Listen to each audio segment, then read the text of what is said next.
Welcome back to another technical video. Today, I'll be going through your question, answering it, and hopefully finding that solution you're looking for. Guys, remember to stay just a little bit crazy, just like me, and hopefully you work through to that resolution. Now, let's continue on.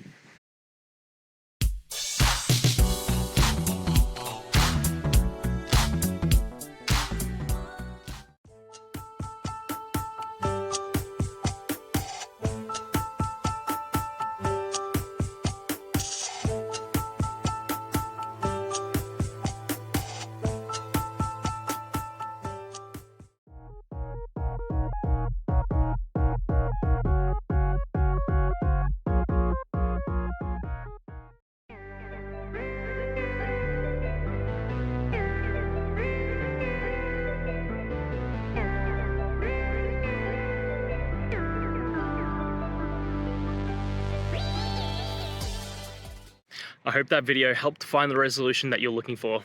And if it did, please, I'd appreciate it if you could hit subscribe. Until the next time that you need more technical help, I hope you have a great one. See ya.